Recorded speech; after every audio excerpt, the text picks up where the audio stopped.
إلا بالله العلي العظيم.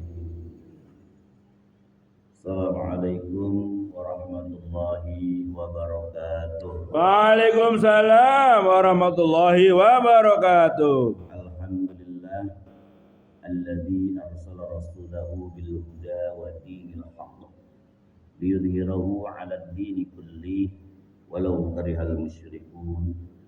أشهد أن لا إله إلا الله وحده لا شريك له وأشهد أن سيدنا محمدا عبده ورسوله.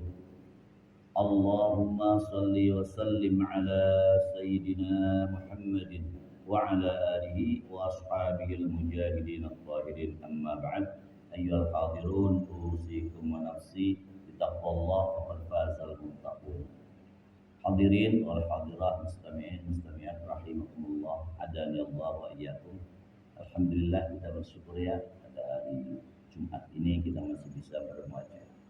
Ini merupakan sebuah kebahagiaan tersendiri buat kita tentunya yang masih terus aktif berusaha menjadi ahli sunnah wal jamaah. Saya sudah berkali-kali menyampaikan ada sebuah hadis yang disampaikan oleh baginda Rasulullah SAW. Nanti di akhir zaman itu ada umat manusia itu terpecah menjadi 73 golongan, yang 72 itu sesat Bapak Ibu sekalian. Yang 72 itu sesat. Nah, hanya satu golongan yang tidak tersesat. Maksudnya dalam hal ini dia termasuk orang yang selamat atau golongan yang selamat, bahkan akan dimasukkan ke dalam surganya Allah insya Allah. Ini kaul para ulama pun mengakui ini memang untuk motivasi ya buat kita semua. Jadi, ternyata hidup di dunia itu penuh fitnah.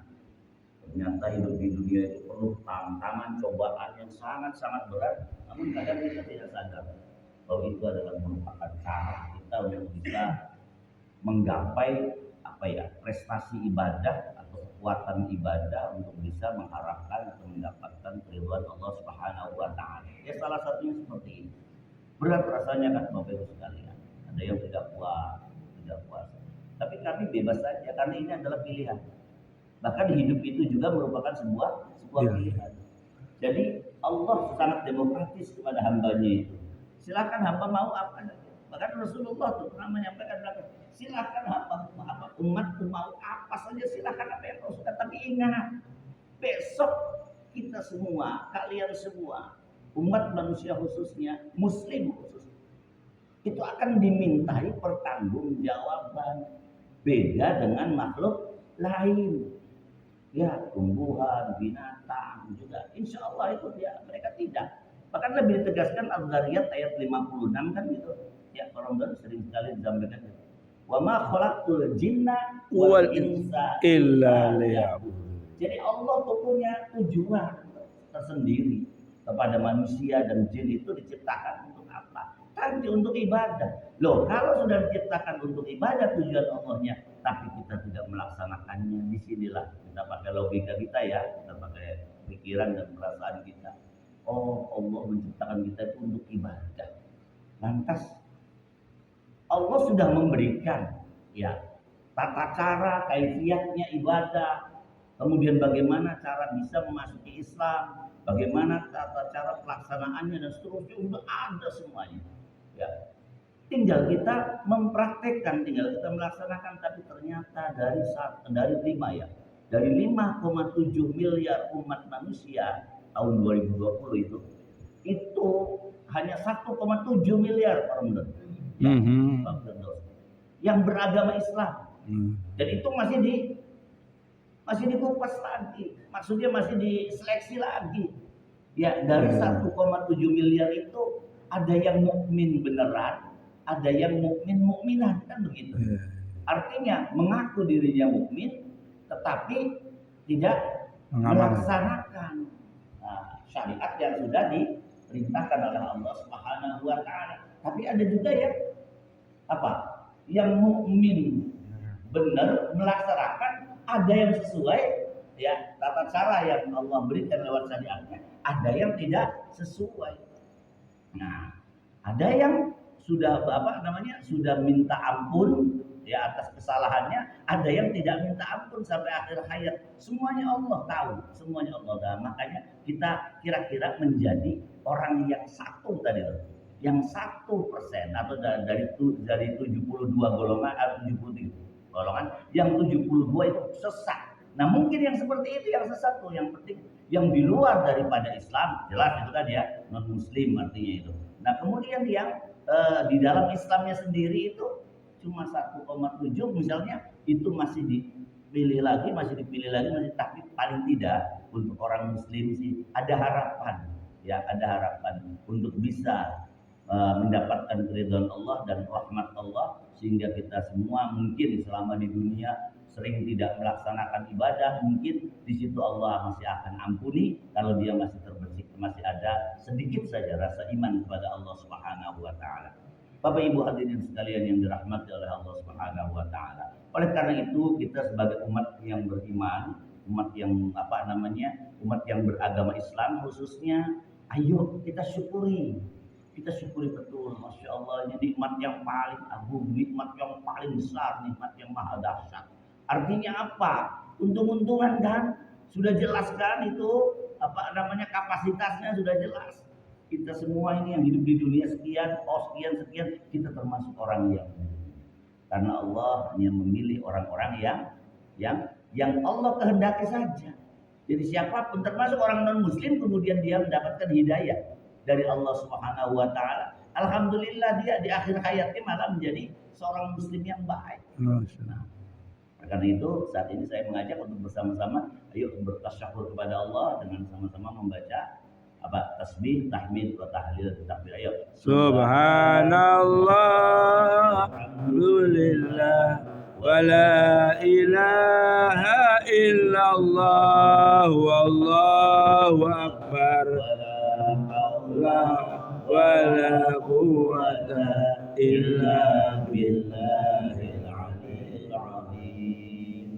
Subhanallah walhamdulillah wala ilaha illallah, wallahu akbar, wala haula wala quwwata illa billahil aliyyil azim. Subhanallah walhamdulillah wala ilaha illallah, wallahu akbar, wala haula wala quwwata illa billahil aliyyil azim.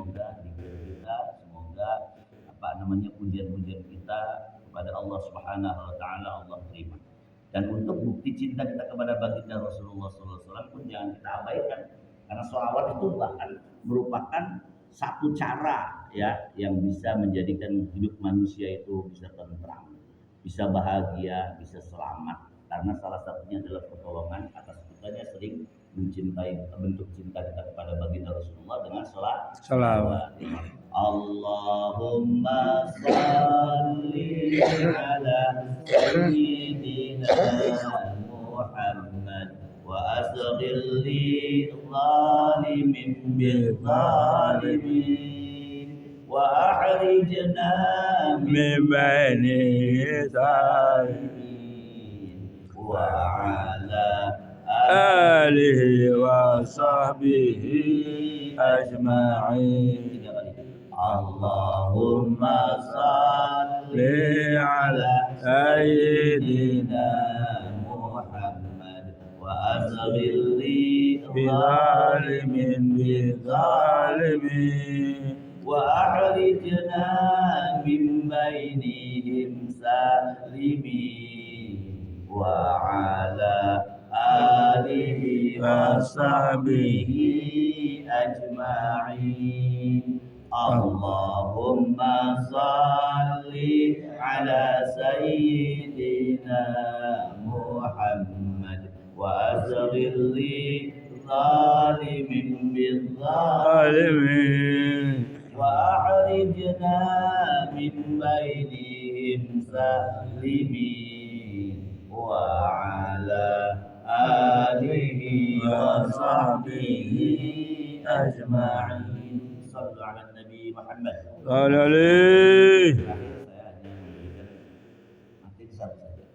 Allah, Bapak Ibu sekalian, telah memberikan kepada manusia keunikan, ya, atau keistimewaan yang tidak diberikan kepada yang lain. Nah, salah satu potensi yang Allah berikan kepada manusia adalah bentuk yang indah, ya, bentuk yang indah. Artinya di sini Allah sampaikan dalam Al-Qur'an, ya, laqad khalaqnal insana fi ahsani taqwim. Sungguh aku ciptakan, ya, manusia dalam bentuk yang seindah-indahnya. Artinya ini bagian daripada keistimewaan yang Allah berikan kepada kita. Potensi fisik itu adalah potensi yang betul-betul kita rasakan, ya, beda dengan makhluk lain.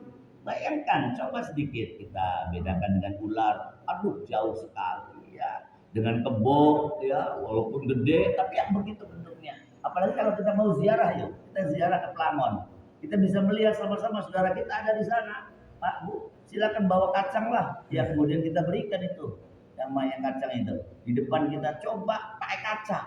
Subhanallah walhamdulillah wala ilaha illallah wallahu akbar. Beda sekali. Kita termasuk orang yang bahagia, orang yang bangga, orang yang punya apa. Tapi tidak perlu sombong, tidak perlu takabur. Sudah makhluk desa KB itu paling bagus belum nih. Artinya kita harus tetap mensyukuri bahwa kita diberikan kekuasaan, diberikan kekuatan, diberikan kemampuan, diberikan kelebihan, ya. Itu baru satu loh potensi yang diberikan oleh Allah, ya, yaitu berupa fisik kita. Nah, saat ini pula bagian daripada upaya kita untuk mewujudkan cinta kita kepada Allah, kemudian rasa syukur kita kepada Allah, ya seperti ini. Terus ayo bareng-bareng gitu, bahasa gampangnya, aja angel-angel bahkan imbang apa? Tolong menolong, aja angel-angel bahkan imbang kepedulian, aja angel-angel bahkan imbang patungan untuk agama apapun bentuknya, ya, walaupun itu bentuknya kemanusiaan. Dan kita diajarkan toleransi, dan kita diajarkan untuk bagaimana cara menolong kepada semua. Ingat, kepada semua. Ya Rasulullah, wa ma arsalnaka illa rahmatan lil alamin. Itu Allah sengaja mengutus kanjeng Nabi itu untuk membawa rahmat kepada seluruh alam. Jadi kalaupun ada tetangga kita punten yang non-muslim, kemudian dia atau beliau meminta bantuan kita, jangan kita lihat agamanya, tapi lihat kemanusiaan. Ya, kemudian ada orang kecelakaan, jangan lihat ini golongan siapa dikit ini. Wah, beda politiknya. Jangan pernah berbicara seperti itu, tapi bicaralah nilai kemanusiaannya. Itulah yang termasuk kepada alam sekitarnya. Oleh karena itu Islam sudah indah, Islam sudah top, markotop lah bahasa. Islam sudah hebatnya bukan main. Ayo kita lestarikan, ayo kita tingkatkan, ayo kita usahakan untuk menjadi jaya. Islam tetap jaya. Insya Allah dengan menjaga Islam tetap jaya dan selalu menolong agama Allah ini, maka Allah akan menolong kita, ya kan? Yang tansurullaha yang surkum wa yuthabbit aqdamakum. Sudah sampai sini saja. Mudah-mudahan kita akan semakin meningkat iman dan takwa kita kepada Allah, untuk selalu bersyukur kepadanya dan untuk selalu membantu serta bersosialisasi dengan masyarakat dengan cara yang baik dan bijaksana. Amin ya rabbal alamin. Dan untuk orang-orang kita, saudara-saudara kita yang sudah meninggal dunia, mudah-mudahan mereka tetap berada dalam kedamaian di dalam di dalam alam barzakh, mendapatkan nikmat kubur. Amin ya rabbal alamin.